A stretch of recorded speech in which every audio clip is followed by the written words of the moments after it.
Souvenez-vous, lors de la première partie, nous avions clairement trouvé trace de la naissance de la moto dans la Genèse, premier livre de la Bible. Un engin tellement instable pour cette pomme d'Adam que Dieu y ajouta une troisième roue pour en faire un sidecar. Afin de savoir ce qu'est devenue cette communauté du sidecar, avec Olivier Raon, fils de Krao, je me suis engagé au mototour sur ce bien curieux engin.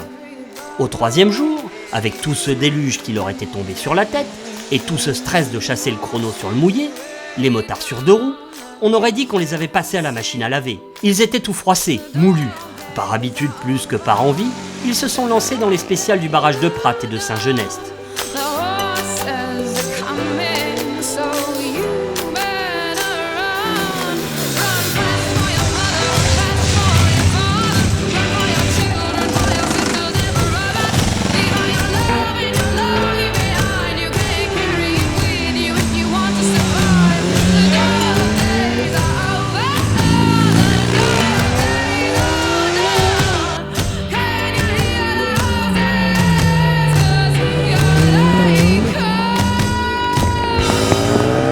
Là, les solos, ils commençaient à prendre cher au moral. Ça m'arrange bien si tu veux, parce que je voulais pas me jeter dans la spéciale. Du coup, je suis monté, je pense que j'étais en première tout le long. On a dit voir au point mort. On va attendre le sec et puis après on verra. Même les commissaires de spécial ont manqué de s'endormir en bord de route. Sauf lorsque les sides ont débarqué. Admirez le passage d'un solo. Le commissaire est de toute évidence décontracté, presque somnolent. Et maintenant le passage d'un side bien énervé.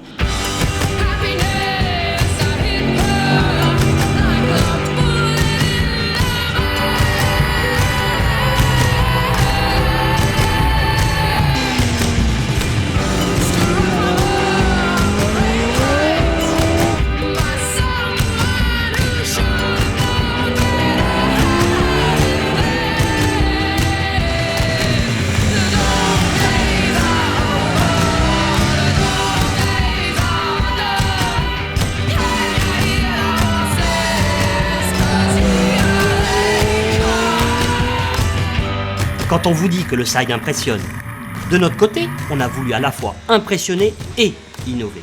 Puisqu'il est communément admis que l'homme descend du singe, il n'y avait aucune raison pour ne pas accéder à l'idée que l'homme puisse également descendre du side. Même si c'est plus souvent le singe qui en descend, je l'admets. Aurions-nous par cette brillante équation résolu le mystère du chaînon manquant dans l'évolution humaine ?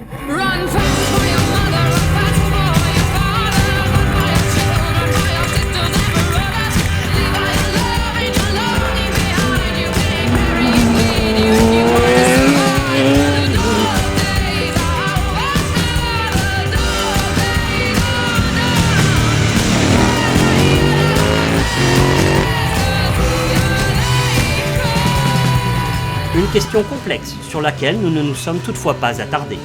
Comme avec nos singeries on avait perdu un bon paquet de secondes et qu'on les menaçait plus au chrono, avec beaucoup de précautions, on est allé les interviewer pour savoir si c'était des gens normaux, les sidecaristes.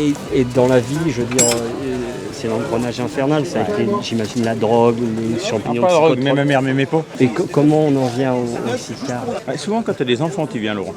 Ah, des enfants en rallye, tu veux dire ? Non, pas en rallye, mais d'accord. Au début. Puis Donc, après un jour, ça te prend l'idée de rouler plus vite, c'est tout. Ah, c'est vrai, donc Voilà. ça te revient. Tu faisais de la moto avant ? Ouais. Tout le monde dit que c'est un truc de fou. Ouais, mais c'est ce qui est plaisant, c'est que t'as l'impression de maîtriser quelque chose encore, de piloter quelque chose. Vous voyez, ils sont pas si fous que ça, les sidecaristes. Enfin, on le croyait, jusqu'à ce qu'on surprenne le chef de la bande en train de faire sa mécanique. Je dis le chef car Jean-Louis est constructeur de sidecar de rallye, comme celui dont il nous a équipés. Un Dégisport attelé à la Yamaha R1, dont le moteur crossplane semble avoir été conçu pour tracter sans faiblir ce surpoids. Châssis tubulaire venant fermement enserrer l'intégralité du cadre de la R1, train avant à double bras, suspension Öhlins à tous les étages, 4 étriers de frein couplés à la pédale de frein arrière, superbe jambe de 15 pouces accueillant des pneus hyper tendres de 195 de large sur la moto. Un ensemble auquel se rajoute une préparation rallye, siège passager façon banc d'école, pliable, pour laisser la place libre dans les spéciales, guidon réglable Gilles Touline de chez MCT, feu additionnel est là, embout de guidon Titan. Le tout issu du cerveau du directeur de l'hôpital, donc. On devient constructeur, d'abord en faisant de la moto et en voyant des sidecars un jour. J'ai construit mon premier sidecar, j'avais 14 ans. Ah bon ? Ouais, Sur base de quoi ? de Motobécane 175. Et on avait fait ça parce que chez nous, il y avait des sidecaristes déjà qui faisaient du sidecar cross. Et du coup, on s'est mis à fabriquer des sidecars. C'est un monde à part quand même. Tout à fait à part. Et C'est pourquoi les marginaux de la moto. Les gens C'est vous regardent pas- bizarrement? Ouais, ils nous regardent bizarrement, ils ne nous comprennent pas. Ça représente quoi aujourd'hui les sidecars? Ça représente pas grand-chose. Ouais. Ça représente quelques petits artisans en France Ouais. qui triment Ouais. et puis qui arrivent quand même à fabriquer quelques Mais sidecars. de moins en moins quand même, non? Il y en a de moins en moins. Ouais. Ouais. On est en voie de disparition. Ouais. Il faut nous sauver. Au pied de la spéciale du col de Durbise, sublime serpentin planté au milieu des ignobles Beaujolais, je dois reconnaître que sur le sec, les solos s'en sont donnés à cœur joie. Je me demande même si c'était pas un peu exagéré, car comme dirait la sécurité routière, oh, la route c'est pas un circuit.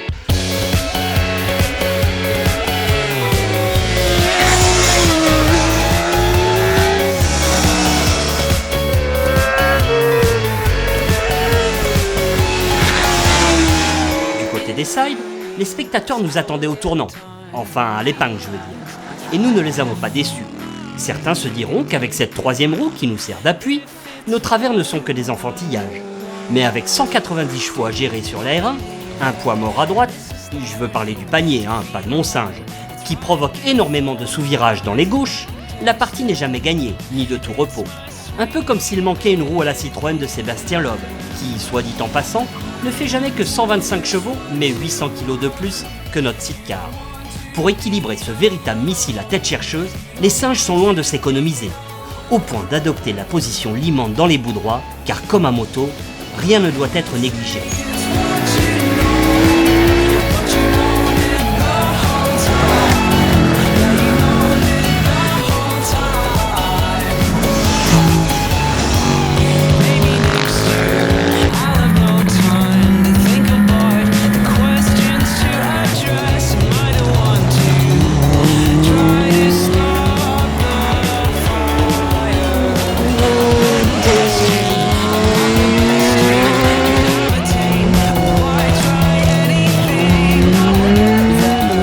Quelques 300 bornes plus loin, et au sud de Genève, spécial de la Croisette. Un tracé tout en épingles et sous-bois, avec quelques enchaînements très rapides. Au cas où certains se demanderaient encore comment Denis Bouan fait-il invariablement la différence dans les spéciales face à la concurrence, observez bien le passage de cet oiseau rare. Optimisation maximale de la route et des trajectoires, rapidité de prise de décision et fluidité. Même Julien Tognotti, qui fera ici le 3e chrono, semble perdre là de précieux dixièmes. À vous en décrocher la mâchoire d'admiration. Remarquez, la plus lente mais la bien nommée équipe de l'armée de terre optimise aussi la trajectoire, puisqu'elle vient y chercher ses appuis, dans la terre. Heureusement que l'armée de l'air n'était pas venue. La horde des Sailles n'est pas en reste, avec lors du premier passage, un 7e chrono absolu pour notre chef de clinique Jean-Louis Damois, et son singe, Nicolas Guichard.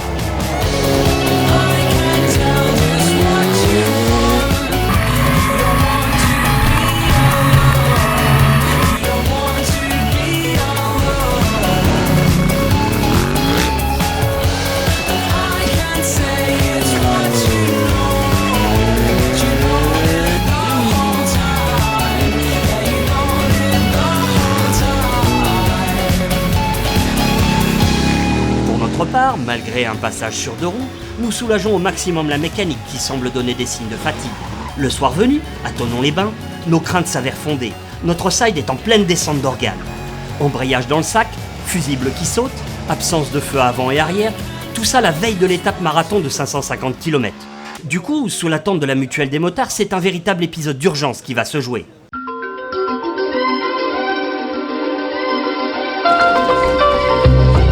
Il est là ou pas? Une future ça. On a fait une jante avant aussi.